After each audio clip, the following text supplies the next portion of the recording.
11 డేస్లో నాకు తెలిసింది. ఈ 11 రోజులు నేను ఏ పని చేయలేదు, అన్నీ మా ఇంట్లో వాళ్ళే చూసుకున్నాను. మా అమ్మ ఉన్నప్పుడు నేను ఎంత కంఫర్టబుల్గా ఉన్నానో ఈ 11 డేస్లో కూడా అంతకంటే ఎక్కువ కంఫర్టబుల్గా ఉన్నాను. అందరూ నన్ను అంత బాగా చూసుకున్నారు. చుట్టాలందరికీ మనస్ఫూర్తిగా కృతజ్ఞత. ప్రతి ఒక్కరు పేరు పేరున నేను ఇప్పుడు అందరి పేర్ల నుంచి చెప్పలేను, ఎందుకంటే మా అమ్మ ఇంటికి పెద్ద ఆవిడ. అందరికీ పెద్దక్క, పెద్దొదిన, పెద్దత్తయ్య, పెద్దమ్మమ్మ ఇట్లా ఒక్కొక్కరికి అందరికీ పెద్ద అవ్వడం వల్ల ప్రతి ఫంక్షన్ ఆగే ముందు ఉండేది. సో వాళ్ళందరూ కూడా పేరు పేరున అత్తయ్య, మావయ్యలు, పిల్లలు, చిన్నాళ్ళు, పిల్లలు, కజిన్స్ అందరికీ థ్యాంక్ యూ. తర్వాత నేను ముఖ్యంగా థ్యాంక్స్ చెప్పకపోతే ఇది నా తప్పు అవుతుంది. మా కాలనీ వాసులు పేరు పేరున కృష్ణ, ముద్దు, మోహన్, వీరేష్, సంతోష్, సారీ మన పేరు నాకు లేకపోతే పవన్. కాలనీలో మా అమ్మ ఎక్స్పైర్ అయింది అన్నాను అని నేను 2 ఫోన్ చేసి కిందకు వచ్చేసరికి టెంట్లు వేసేసారు, కూర్చొని తెప్పించేసారు, వజ్రాలకు టీలు ఇచ్చేస్తున్నారు, ఐస్ బాక్స్ తెప్పించి పెట్టేశారు. అసలు ఒక్క పని నేను చేయలేదు, మొత్తం వాళ్ళ చేతుల మీద ఉండి నడిపించారు. వాళ్ళే మహాప్రస్థానం, వాళ్ళే బుక్ చేశారు, వాళ్ళే పంతులతో మాట్లాడారు, వాళ్ళే పూజలు చేయించారు. నిజంగా పేరు పేరు మీ అందరి వీళ్ళందరి కోసం నిజంగా మీ అందరూ ఒకసారి చప్పట్లు కొట్టాలి మా అమ్మ కోసం. నిజంగా ఐఎమ్ సో హ్యాపీ, మీ అందరూ ఎంత సపోర్ట్ చేశారు. వచ్చిన మా ఫ్రెండ్స్ కూడా ఆశ్చర్యపోయారు, ఏంటి ఇన్ని అరేంజ్మెంట్స్ ఇంత షార్ట్ టైంలో అంత కాలనీ వాళ్ళే చేశారు. వాళ్ళు ఫ్లెక్సీలు కట్టేశారు మెయిన్ రోడ్ నుంచి ఇంటి దాకా, వాళ్ళే ఫోటో ఫ్రేమ్లు కట్టించారు, అన్ని టోటల్ ఏ టు సెట్ వాళ్ళే చేశారు. సింగిల్ గ్రూప్ నన్ను అడగలేదు కూడా అసలు, అట్లా చేశారు. So thank you cyber hills colony. నిజంగా మీ అందరి సపోర్ట్ ఇప్పుడు ఇలాగే ఉండాలి. అలాగే మా ఫ్రెండ్స్ కోఆర్డినేషన్ అందరూ కూడా వస్తున్నారు. నేను కొంచెం ఎమోషనల్ అయ్యాను, ఎందుకంటే మా అమ్మకి చేసి లాస్ట్ వీక్ వల్ల నేను గ్రాండ్గా చేయాలనుకున్నాను, అవి చేశానని అనుకుంటున్నాను. Thank you so much. అలాగే ఎవరైనా అమ్మతో మెమరీస్ ఉంటే షేర్ చేసుకుంటే చాలా హ్యాపీగా చేస్తాను. Thank you, love you all.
మంత్స్కే ఇచ్చిన పెన్షన్ అని అంటే అమ్మ తెచ్చేసుకున్నారు కానీ 6 మంత్స్కి.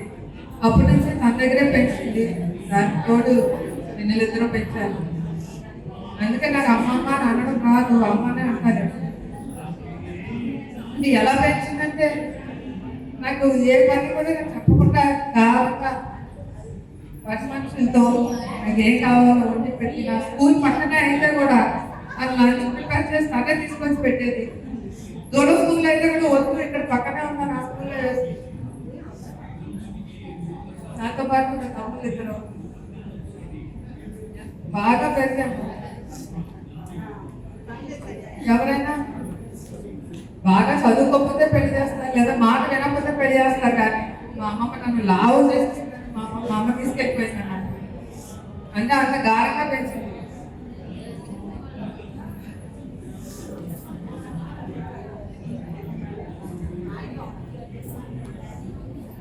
నేను చూసుకున్నాను, అది వేరే విషయం. అవన్నీ కాదు కానీ తను చేసి చాలా అయింది. నన్నే కాదు నా పిల్లలిద్దరినీ కూడా తనే పెంచింది. స్కూల్ వేసి కూర్చొని వాళ్ళకి స్నానం చేయించి భోజనం పెట్టి అలాగే స్కూల్ పంపించి జడలేసి పొద్దున్నే నేను పెంచలేదు. నా పిల్లలైతే నేను పెంచలేదు. మా మమ్మీ అలాగైతే నన్ను పెంచలేదు, నా పిల్లలే నేను పెంచలేదు. అంతా తన మీద జరిగింది, తనే పెంచింది. కాలేజ్ అయ్యి 1 years వెళ్ళే వరకు నేను ఇది మర్చిపోలేదు. కానీ అమ్మ నా చేతిలోనే నా లాస్ట్ వరకు నా చేతిలోనే. అమ్మ సంధ్య కోసమే ఆగింది.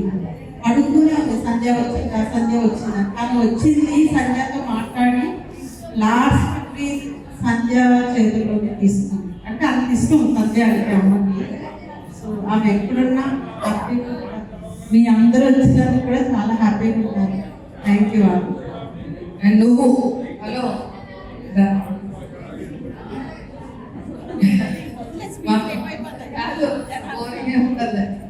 మమ్మీ డ్యూటీ నేను తీసుకుంటాను. నాకు ఎంతమంది ఉన్నట్లున్నా ఎదురుగా అందరూ రావాలి. నాకేదో లేదు. ఇప్పుడు ఎప్పుడు అమ్మున్నా లేకపోయినా అందరూ నాకు ఉంటారు. I'm happy.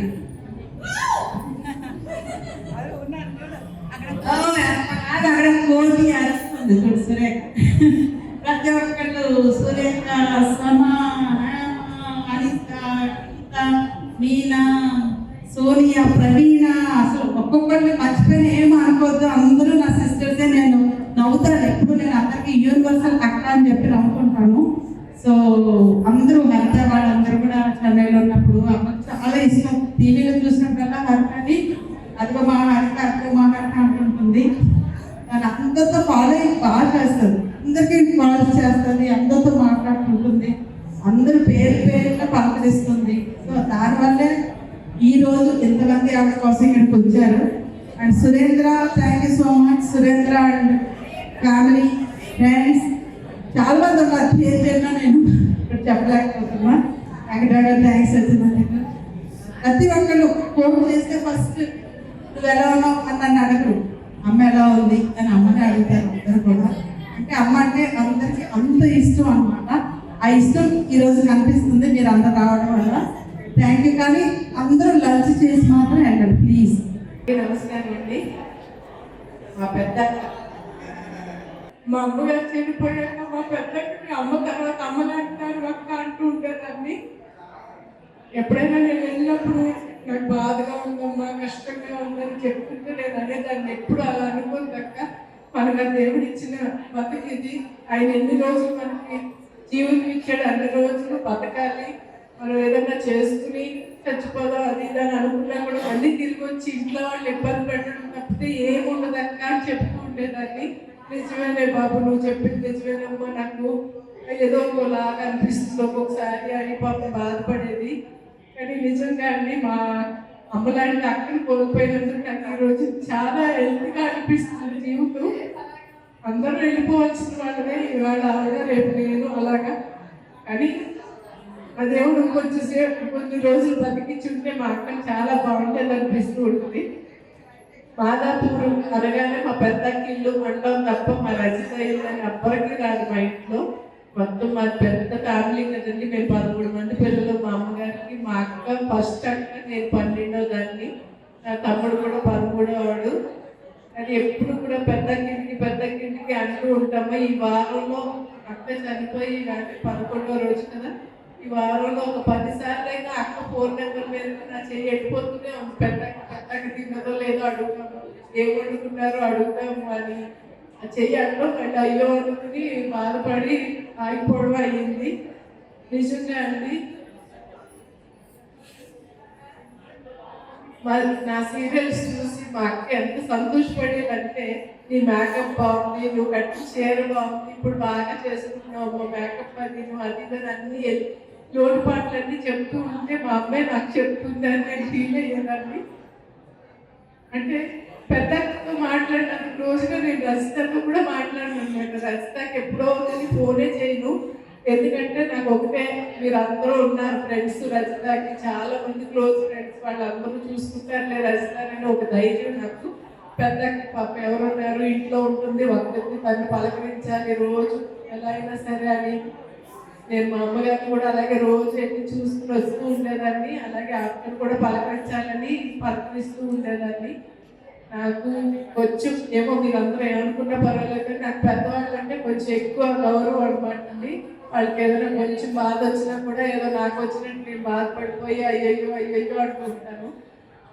అలా అలవాటు అయిపోయింది నా జీవితానికి. ఈవేళ మాత్రం మా పెద్దకి ఎక్కడున్నా ఆవిడ ఆశీస్సులు మా రచితకి ఎప్పుడూ ఉంటాయి. ఎందుకంటే అంత ప్రేమగా చూసుకుంది. అక్క పడిపోయి 4 సంవత్సరాలు అయినా కూడా డాక్టర్ గారు ఇంటికి వచ్చి రోజు ఫిజియోథెరపీ చేసి వెళ్తూ ఉండేవారు. అన్ని పాపం ఏదంటే అది తిరుపతి అంటే తిరుపతికి పంపించింది ట్రీట్మెంట్. చాలా సంవత్సరాలు అలా వెళ్ళింది, నెల వెళ్ళి ఫ్లైట్లో మా సంధ్యాన్ని తీసుకుని వెళ్ళి మందులు ఇప్పించుకుని వస్తే కూడా కొంచెం నయం అవ్వలేదు ఆవిడకి.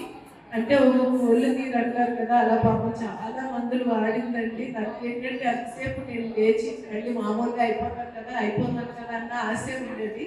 ఎవరికైనా అలాగే ఉంటుంది కదండి, కొంచెం ఒంట్లో బాగపోతే ఇవాళ రేపు పొద్దున్న హుషారు అయిపోతాం అని అనుకునే బతుకుతాం మనం. అలాగే తను కూడా అనుకునేది. మా రజిత మాత్రం నేను మా దేవుడు ఆరోగ్యాలు అష్టైశ్వర్యాలతో చూడాలని మనస్ఫూర్తిగా కోరుకుంటున్నాను. ఒక తల్లిని ఎంత ప్రేమగా చూసుకోవాలో అంతకంటే ఎక్కువగా చూసుకుంటున్నారు రజిత. మీరందరూ కూడా ఇంత పెద్ద మనసు చేసుకుని పెద్దక్క మీద ఉన్న ప్రేమతో రజిత మీద ఉన్న ప్రేమతో వచ్చినందుకు చాలా సంతోషంగా ఉంది. చాలా పెద్ద కుటుంబం అండి.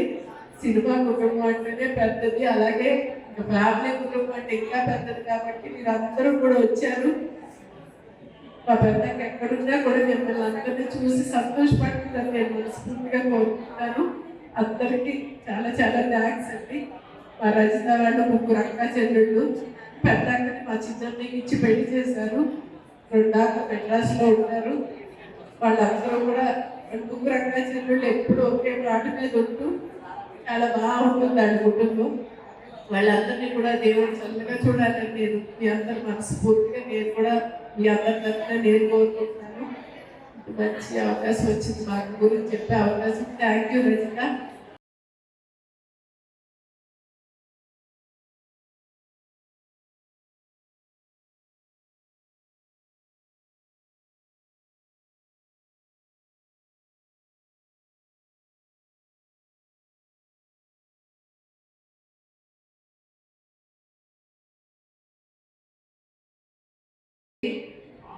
మా రజత మీద అభిమానంతో మీ అందరూ ఇలా వచ్చినందుకు మాకు చాలా సంతోషంగా ఉంది. ఇక మా అక్క గురించి చెప్పాలంటే అది ఒక పెద్ద సముద్రం. నేను సినిమా ఫీల్డ్కి వచ్చిన తర్వాత నా ఫస్ట్ పిక్చర్లో మా అక్కే నాకు ఫస్ట్ అమ్మ. ఫస్ట్ పిక్చర్లో నాకు అమ్మ క్యారెక్టర్ వేసింది అన్న. తర్వాత విశ్వేశ్వరరావు గారు కంటిన్యూ గారు మన క్యారెక్టర్ వేస్తే చాలా బాగుంటావు అమ్మా, అది చేస్తే బాగుంటుంది, నువ్వు చెయ్యి, నీ పిల్లలు చిన్నపిల్లలు కదా వాళ్ళు ఇంకా బాగా చదివించుకుంది అని అంటే భయపడింది. కొంచెం సినిమా ఇండస్ట్రీ గురించి భయపడి నా పిల్లలు చిన్నవాళ్ళు వాళ్ళు వేసుకుని మెడ్రాస్ నుంచి ఎక్కడ ఉండాలి ఏంటని భయపడి రాలేకపోయింది అనమాట నాకు. కానీ తను కూడా గొప్ప ఆర్టిస్ట్ నిజంగా చెప్పాలంటే. నా సినిమాలు నేను చేసిన సినిమాలు 2 సినిమాలు చేసింది తను. మా ఇంట్లో మా ఫ్యామిలీలో మగవాడైనా ఆడపిల్లైనా ఫస్ట్ మగపిల్లడు ఉంటే ఎలాగైతే బాధ్యతలు తీసుకుంటారో ఆ విధంగానే అందరినీ కూడా బాధ్యతలు తీసుకుని పెంచుకొచ్చింది. దానికి పుట్టినవాళ్ళు ముగ్గురు మగపిల్ల ఆడపిల్లలైనా మగాళ్ళు పెంచినట్టుగానే పెంచుకొచ్చింది వాళ్ళకి. ఎంతో ధైర్యంగా ఇక్కడ మా కర్ణాటకలో పెరిగితే నా పిల్లలు పనికిరాదు, ఆంధ్రాకి వెళ్ళాలి, ఆంధ్రాలో చదివించుకోవాలి, తెలుగు భాష రావాలి పిల్లలకి, తెలుగు వాళ్ళు మనం కర్ణాటకలో పెరిగితే కన్నడ మళ్ళీ మన పిల్లలకి చదువు అభినప్పుడు ప్రయోజనం అని చెప్పేసి ఎంతో కష్టపడి కాకినాడ వెళ్ళి అక్కడ పిల్లలు చదివించుకుని మరి మిషన్ కుట్టుకుంటూ సారీస్ బ్లౌజ్ పీసెస్ అని మాకు మిషన్ దగ్గర పెట్టి వచ్చేవాళ్ళందరికీ సేవ్ చేసుకుంటూ అలా పిల్లల్ని పెంచుకుని ఆ ముగ్గురు పిల్లల్ని చదివించుకుని ఇద్దరు పెళ్లిళ్ళు చేసింది. పెద్ద అమ్మాయి నా తమ్ముడు భార్య, రెండో అమ్మాయి బయట అమ్మాయి వచ్చింది. తర్వాత ఖచ్చితంగా ఎంత చదివేటప్పుడు మెడ్రాస్కి వచ్చి నైట్కి చూడడానికి వచ్చి నైట్ డాన్స్ క్లాస్కి వెళ్తుంటే తను కూడా వచ్చి క్లాస్కి విని నన్ను కూడా యాక్ట్ చేయబడుతున్నాను, నేనే యాక్ట్ చేయాలి, నాకు యాక్ట్ చేయాలని ఉంది. అందరికి ఒకసారి నాతో పాటు 2 సినిమాలు షూటింగ్ వచ్చింది. అవన్నీ చూసి నేనే యాక్ట్ చేస్తున్నాను అంటే సరే అని చెప్పి పిక్చర్ అది మనకి నాగేశ్వరరావు గారు క్యారెక్టర్ అగ్నిపుత్రుడు అనే సినిమాలో రాఘవేంద్రరావు గారికి అమ్మాయిని పరిచయం చేస్తే ఆ పిక్చర్లో ఫస్ట్ రజిత వేషం వేసింది. వేసిన తర్వాత ఇంకా కంటిన్యూగా తనకి వేషాలు వచ్చింది. అలా అలా మెల్లగా డెవలప్ అయ్యారు. మన ఇంట్లో కొన్నాళ్ళే ఉన్నారు మెడ్రాస్. తర్వాత వాడు సబ్జెక్ట్కి వెళ్ళి తీసుకుంటే చక్కగా ఆయన అమ్మతో మనవాళ్ళు పెట్టుకుని మళ్ళీ తనకు పిల్లలు పెట్టుకుని మళ్ళీ షూటింగ్ వెళ్తే ఒకసారి మనవాళ్ళు కూడా తీసుకెళ్ళాలని పెట్టుకుని మా అక్క వాళ్ళు పెంచుతూ వాళ్ళు చదివించుకుంటూ ఎంతో కష్టపడి మొత్తానికి కూతురి వెనకాల బ్యాక్బోన్లాగా నిలబడి వాళ్ళ రజతని ఇంత ఆర్టిస్టులు చేసిందంటే మా అక్క ధైర్యం. రజత కూడా పెద్ద ధైర్యవంతరాలు ఏమీ కాదని సినిమా పెట్టుకొచ్చినప్పుడు ఇంకా అమ్మ కూడా ఉండటంతో అది కూడా ధైర్యంగా ముందుకు వెళ్ళగలిగింది. అది ముందుకు నడిచే కొద్దీ మీలాంటి ఫ్రెండ్స్ అందరూ దానికి సహాయంగా నిలబడి దాన్ని ముందుకు తీసుకెళ్ళారు. ఇంకా మీ అందరూ ఎప్పుడైతే సహాయంగా నిలబడి ముందుకు తీసుకెళ్లారో మాకు మంచిగా యాక్ట్ అయింది. ఎందుకు నేను అక్కర్లేదు, దానికి ఫ్రెండ్స్ ఉన్నారు, అభిమానులు ఉన్నారు, దాంతో మాట్లాడిన అందరూ కూడా దాన్ని ఎంతో గౌరవిస్తున్నారు అని చెప్పి మా అక్క మెల్లగా యాక్ట్ అయింది. ఇంట్లో ఉండడం మొదలుపెట్టినారు. ఒక కారు, ఒక డ్రైవర్ చాలు. అమ్మాయి ఒంటరిగా వెళ్ళిపోయి షూటింగ్ చేసి వచ్చేది. అలా పెంచుకొచ్చింది. సముద్రం పక్క కాదు చెప్పాలంటే కాదు. నాకైతే అమ్మే జరిగి కొట్టే చెప్పుకోగలుగుతాడు. తలుచుకుంటే ఏడు తప్ప ఏం చూడటానికి మాకు రావట్లేదు. నేను ఫస్ట్ నా ఇల్లు వదిలి నేను మా వాళ్ళందరినీ వదిలేసింది. హైదరాబాద్ వచ్చినప్పుడు నేను ఏమైపోయాను, నేను ఎక్కడున్నాను అని ఎత్తింది మా అక్క.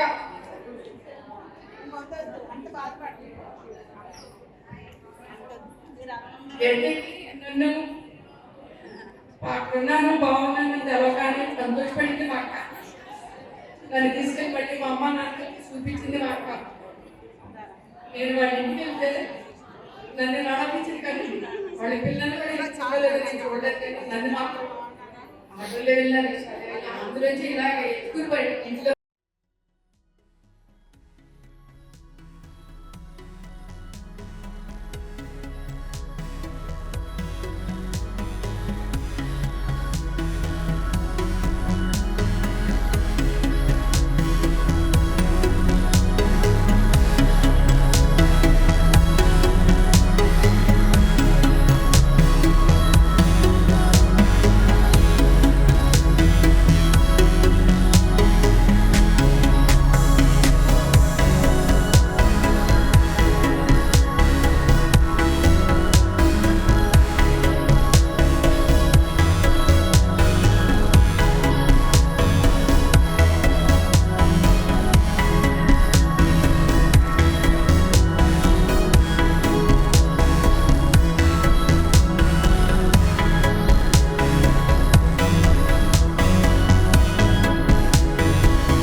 ఆ